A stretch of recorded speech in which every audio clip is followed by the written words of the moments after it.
उनके अध्यक्ष जी ये कह रहे हैं, एक पल के लिए तो वो स्वागत करते हैं, दूसरे लाइन में राहुल जी ये आपके अध्यक्ष जी टिप्पणी कर देते हैं कि भैया लड़ाई लंबी चलेगी और इंडिया गठबंधन को जिताओ, ईवीएम हटाओ। तो ये क्या है सर? मैडम ईवीएम हट भी जाएगा तो पहले तो मोदी जी ये कह रहे थे 400 पार। हाँ, उन्हें कैसे पता रहता है पहले ही 400 पार हो जाएंगे वो? ठीक है। फिर ये बताओ मुझे आप कि जब वो 2014 में आए थे उन्होंने क्या वादे करके लाए थे, उनका मैनिफेस्टो क्या था? हाँ। उन्होंने 2 करोड़ रोजगार के लिए कहा था युवाओं को। हाँ। 15 लाख खाते में लिए गए थे, 100 स्मार्ट सिटी कही थी। आज उनके मैनिफेस्टो में 80 करोड़ लोग उनका राशन कहाँ से आ गया? 5 किलो। इनकी हवा में बार बार इसी बात कर रहा हूँ, हवा निकल चुकी है। ये पहले चरण में बुरी तरह से हार रहे हैं और ये आगे भी हार रहे हैं ना सर।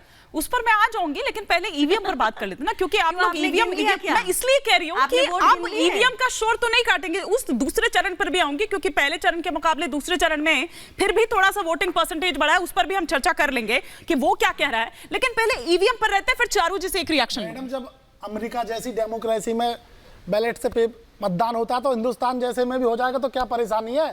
हमारी सरकार बनेगी, बैलेट से इतना प्यार क्यों? लेकिन मैं बताऊंगा आपको, हम जो वादा करते हैं उसे पूरा करते हैं। इनकी तरह झूठ नहीं बोलते, हवाई बातें नहीं करते।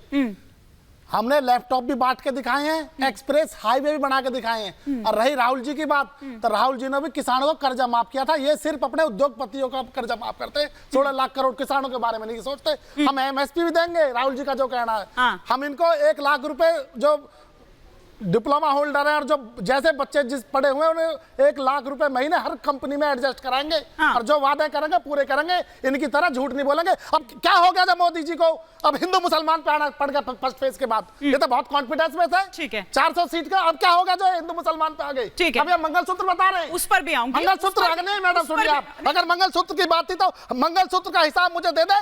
700 जो मेरे किसान शहीद हुए थे धरने में, उनकी सुनिए ना अवाना जी, उनके मंगलसूत्र का हिसाब दे दे। सुनिए ना, ये जो टिकट देकर हटा लिया, प्रत्याशी बदल लिया, उसकी टीस तो नहीं है। आज वैसे बहुत इंटरेस्टिंग होने वाली है डिबेट, मुझे ऐसा लग रहा है। लेकिन पहले उस पर रिएक्शन ले लेती हूँ जो आपने बात तमाम कही है चारू प्रज्ञा जी से। चारू प्रज्ञा जी, एक तो वो भी, और साथ ही विपक्ष थोड़ी आफत में दिख रहा है, क्योंकि जिस तरह का बयान अखिलेश यादव जी का आया, आ रही हूँ, लेकिन शायद चुनाव आयोग थोड़ी सी राहत फील कर रहा होगा जिस तरह के सवाल उस पर उठे, उसकी क्रेडिबिलिटी पर उठे।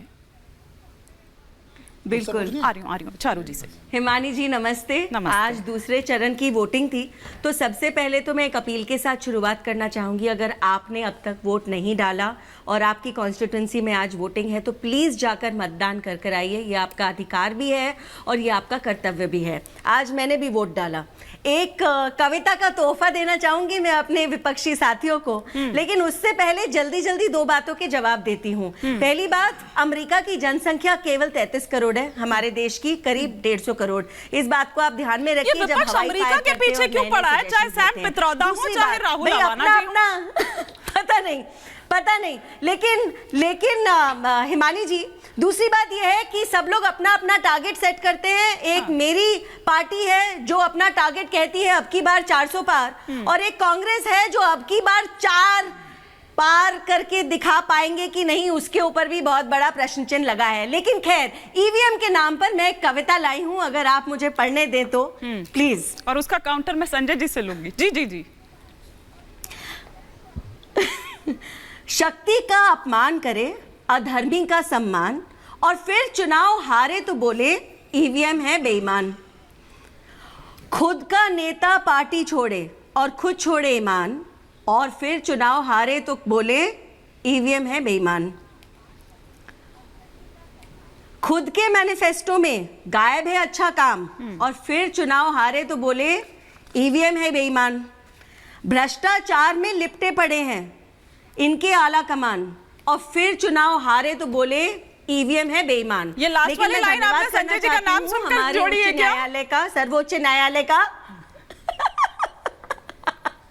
Thank you to the supreme court. क्योंकि बात यह है कि हर एक बात पर जब आप कोर्ट जाते हैं तो कोर्ट पे भरोसा जताना चाहिए। चाहे आप कोर्ट गए थे ईडी सीबीआई के मसले को लेकर, सारी 14 राजनीतिक पार्टियां मिलकर गई थी, लेकिन कोर्ट ने आपके मुंह पर तमाचा मारा। इस बार भी आप ईवीएम का मुद्दा उठाकर फिर से कोर्ट गए और सुप्रीम कोर्ट ने साफ साफ जवाब आपको दिया है।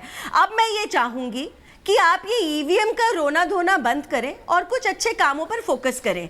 आखिरी बात मैं ये कहना चाहूंगी, जो पॉलिटिकल पार्टी आज भी इस देश के विभाजन की बात करती है, चाहे वो कास्ट लाइंस पर हो, चाहे वो कम्युनिटी लाइंस पर हो, ऐसी पॉलिटिकल पार्टी इस देश में अब जीत नहीं पाएगी। और यही वजह है हम अब कहते हैं और कॉन्फिडेंस के साथ कहते हैं, अब की बार 400 पार, और ये मोदी जी की गारंटी है।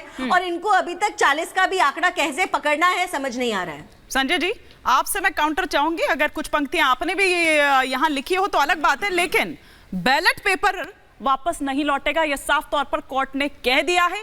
ईवीएम वाली राजनीति फेल हो गई है। हिमानी जी, मैं इतना ही कहूंगा, चारू जी को याद दिलाऊंगा कि ईवीएम पे सबसे पहले रोना आडवाणी जी ने रोया था, भारतीय जनता पार्टी के लीडर सबसे पहले। तो मैं समझता हूं कि चारू जी को ये बात याद रख लेनी चाहिए कि उस वक्त क्यों रो रही थी भारतीय जनता पार्टी। यदि याद नहीं हो तो आप जरा निकाल करके देख लीजिएगा आडवाणी जी कब रोए थे, किस चुनाव में रोए थे, ईवीएम का रोना। लेकिन इन्होंने जो कविता सुनाया, मैं सिर्फ इस पे इतना ही कहूंगा हिमानी जी कि लोग इतराते रह गए अपनी चालाकियों पर। उनका नाम थोड़े आदर के साथ लीजिए। और आडवाणी जी कहा मैंने, अब क्या कहूँ? आडवाणी जी कहा मैंने, क्या कहूँ? अब बताइए क्या कहूँ? आडवाणी जी बोला। आपने तो विपक्ष को चोर बेईमान सब कह दिया आपने कविता में। आप आदर, आपके लिए नहीं, चारू जी एक मिनट, आप यदि मुझसे सम्मान चाहेंगी तो आपको सम्मान से बोलना होगा। नहीं, मैंने नहीं कहा भाई, कोर्ट के द्वारा प्रूव्ड है। क्या? कोर्ट के द्वारा प्रूव्ड है। क्या? आपके नेता बेल पर अगर बाहर हैं तो मैं क्या करूं? अरे बेल पर आपके नेता भी रहे हैं जो आज गृह मंत्री हैं, आज प्रधानमंत्री हैं। नॉन अलायंस के आरोप है, मुद्दे पर रहते हैं, आरोप है चारू जी, मुद्दे पर आरोप है। आपके कौन से नेता को क्लीन चिट मिली है? अरे आपके नेता को कितना टाइम बाद क्लीन चिट मिला था? नाम दीजिए ना। आज के गृह मंत्री जी को कितने दिन बाद आज क्लीन चिट मिला मिला था? तो आज कैसे आप उनका नाम इस बारे में उठा रहे हो? आप पहले कैसे उठा देंगे? भाई एक बात यदि कोर्ट से पहले आप कैसे कह देंगे किसी को चोर? क्लीन चिट वाली कोर्ट के फैसले से पहले आपको किसने अधिकार दिया चोर बोलने का? ठीक है, मुद्दे पर लौटते हैं, मुद्दे पर लौटते हैं, एक एक कर मुद्दे पर लौटते हैं। ईवीएम वाली राजनीति फेल हो गई है, सवाल ये था। हाँ, मैं इस पे कह रहा था, मैंने बताया आपको कि किसने रोना रोया था। इनकी सारी राजनीति फेल हो गई है।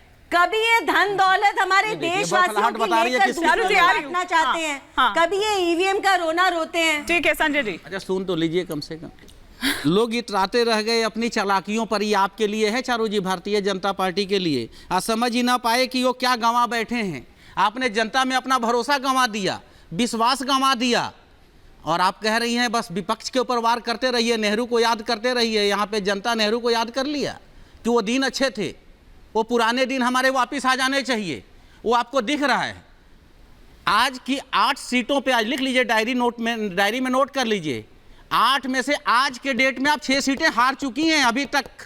6 बजने में अभी बाकी है, 6 बजने से पहले बोल रहा हूँ।